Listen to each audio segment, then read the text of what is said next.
આપણે જો બધી ભેહું અત્યારે રખડે 10 વાગી ગયા છે. આ વ્લોગ આપણે મોડો ચાલુ કર્યો કેમ કે બધી ભેહું છૂટી છે ને અત્યારે ઘડીક વાર ચરી લઈને પછી જવા દે હું ઘરે. અત્યારે રમણીએ રખડી પછી જવા દે હું. તો જો કોકનો બલૂન આવી ગયો છે અહીંયા કેમ કે આજ છે સંક્રાંત. 2 હતા પણ એક જ રહ્યું, એકમાં આમાં ભરીને રહી. કેમ કે આ પતંગને એવું પછી વહમું એવું લાગે પતંગને દોરાને આવે ને તો બધી અમુક ટાણ શું છે કે કાંટામાં હલવાઈ ગયા હોય અને ભેહું નીકળે તો પાકો દોરો હોય એટલે ચીરી નાખી દઈએ આચરની. ઉડાડાય ખરો પાછો ઉતારી લે ભાઈ, ટાઈમ પડે ને પહેલાં. આપણે રાજધાન જો બધી રખડે અત્યારે. આ તો ઊભી રહી ગઈ કેમ કે ઘરે ચરીને આવી ગઈ એટલા માટે. ચરવું છે નહીં. આપણે કંઈક બીડમાં ઘડીક ચક્કર મારશું હવે પછી જવા દે હું ઘરે. બેનું પણ ભેગી રખડવું, જવું નથી છેટું. એ થાય ભડક્યા બહુ જો.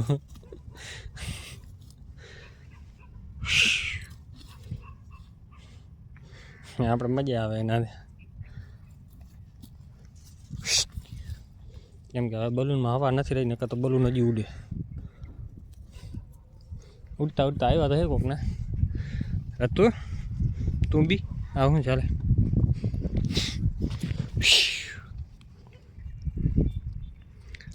બધીને અત્યારે શું છે કે ચક્કર મારી લીધી એટલે પણ માથે ચડાવી દે ઘડીક ચક્કરું મારી આવે. આ બાવડા કાપવા નાખ્યા ને કાંટા અડધા વાન નાખ્યા, અડધો આ રસ્તો. હવે ભેહું અહીંયાથી ચડે એટલે એ રસ્તો આખો બંધ કરી નાખે એટલે ભેહું નીકળી ના શકે. બાકી બધી રખડે છે ભેહું આ સાઈડ. જય માતા મિત્રો, કેમ છે બધા મજામાં? ને આજે મકર સંક્રાંતિ છે તો મકર સંક્રાંતિ બધાને હાર્દિક શુભકામના. ને આપણે બધી જો ભેહું રખડાવી, ક્યાં જવા પણ છે નહીં કેમ કે આપણો ધંધો જ ટાઈપનો છે. મકર સંક્રાંતિ ગમે તહેવાર આવે એક નહીં, બધા તહેવારમાં આપણે આમાં જ હોય. જાય હગાય નહીં ક્યાંય અને આપણે ફરવા જવાનો શોખ ન મળે એટલે ગાયું મને ભેહું રખડાવીને મોજ કરવાની જો આપણે રાધુ બીવે આ બલૂનથી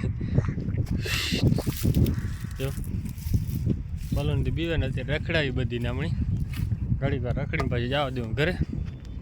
કેમ કે ટાઈમ તો છે જ નહીં આપણા આગળ, થોડીક ભીડભાડ વધી ગઈ છે હમણાં.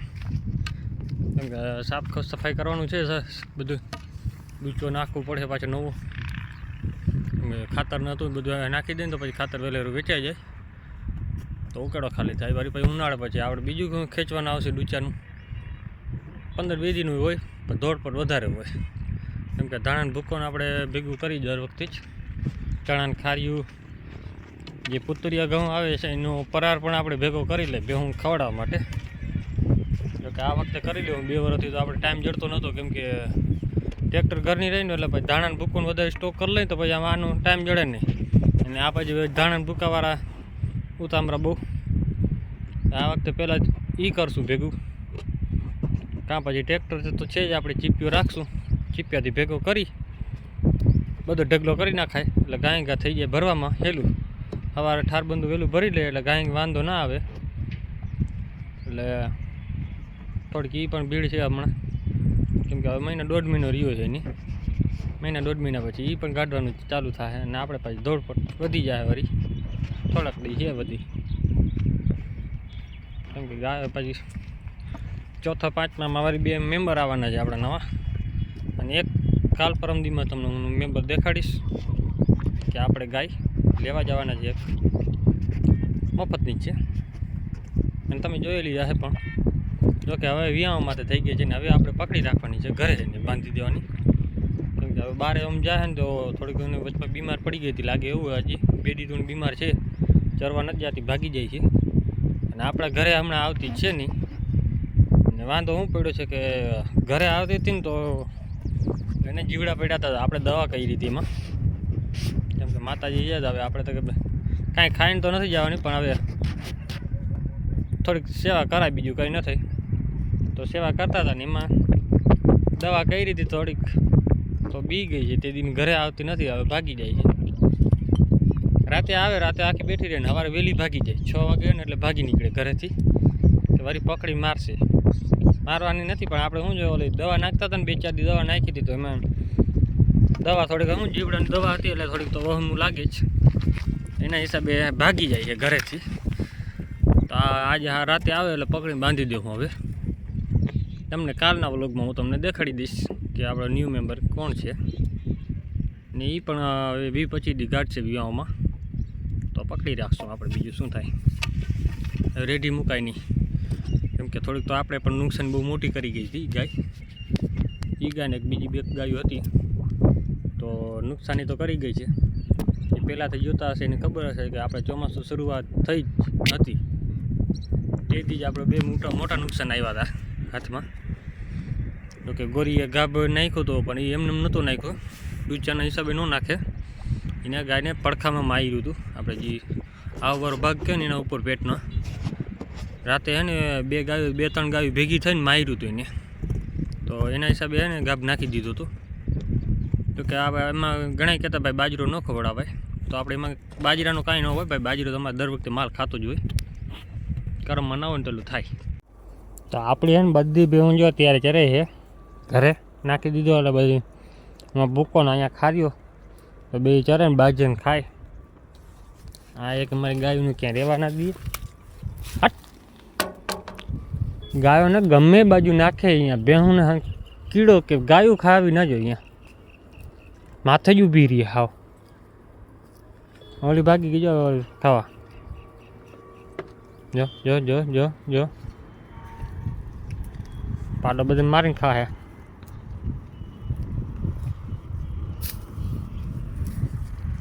આ થોડુંક ખાઈ લે ને વળી પાછું થોડુંક નાખી દે. હું આને નાખવાનું જેસેબીન પાવડો ભરી લેવાનો અહીંયાથી થોડોક એક. હાલે ખાઈ લ્યો ખાઈ લ્યો ખાઈ લ્યો.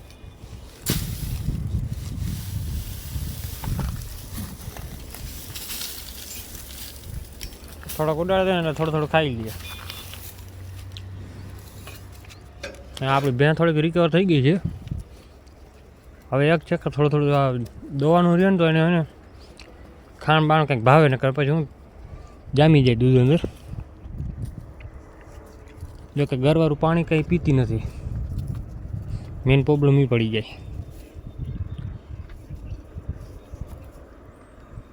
પાડેડા બધા જો છૂટે જેવું બાંધ્યા છે નાનકડા ઘરે. ના એક લાગી નહીં પણ તો ભાગી ગઈ, ખબર છે હવે તો પડે વધારે. કેમ છે બાકી નજારાનો?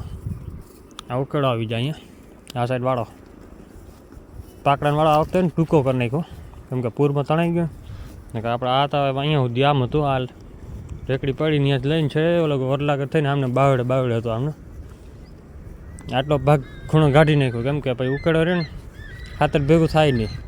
અને ભેગું પાછું શું છે કે એક જ જગ્યાએ ઊભી રહે ને તો ખાડો કરી નાખ્યો છે આવજો વચમાં. તો એના હિસાબે ને આપણે આમ ખાડો આખો બચાવી લીધો ને આ બાવડા ખાલી 2-3 લઈ લીધા વચમાં. અહીંયાનો બાવડો આખો પડી ગયો તો એટલે છાંયું હતું નહીં કાંઈ, આ કાંઈ કામનું નહોતું. પછી ચોમાં જેટલો ખાતર ભેગું થતું ને બધું અહીંયાથી આવે ને આમને નીકળી જાય નદીમાંથી વહી જતું. હવે ટૂંકો કરી નાખ્યો એના હિસાબે. તો આપણી ભેહું છે ને બધી હવે ચરી લીધું છે એટલે હવે એને બધાને બાંધવાનો ટાઈમ થઈ ગયો. આપણે જો જાપ ફ્રી આવી ગઈ છે અને હે ને એક ટાઈમ ખાણ ચાલુ રાખ્યું છે આપણે. એક દી આને દેવાનું, એક દી બીજી ખડેલીને દેવાનું. ને આને હવે આપણે એમાં વાંધો એ પડી ગયો કે આ ખડેલીને આપણે છે ને ફરી ગઈ છે, મહિનો થયો પાછી આવી નથી. હવે જો લગભગ રહી જાય ને ગાભણી આવમાં દેખાઈ જાય ને પછી આને ખાણ ચાલુ કરી દેવાનું. આ ખડેલી એક છે, એક આ છે બાજુમાં ને હજી બીજી 2 છે. એક આ પણ ખડેલી છે આપણી. હવે આ ભીખલી ગાભણી નીકળે ને તો ખબર ન મળે, નક્કી ન કહેવાય. આપણી નજર સામે તો 4 ખડેલા ફર્યા છે. એક આ ખડેલી ફરી, એક આપણી આ બાજુવાળી, એની એક ઓલી બે ચાંદરીની બાજુમાં 3 ને એક હજી ઓલી બાઈ વહી ગઈ. 4 ખડેલા આપણે નજર સામે છે ને આની આપણી કાંઈ ખબર નથી. જો આ નીકળે ગાભણી તો 5 હાલો હાલો બેટા હાલો હાલો. ઓકે હવે બધી બાંધી નાખવાની. ને વિડીયો ગમ્યો હોય તો લાઈક શેર ને સબસ્ક્રાઈબ કરી નાખજો. અત્યારે જેમ બે હું નાવા પડી ગઈ છે નદીમાં, જો પાણીમાંથી આવે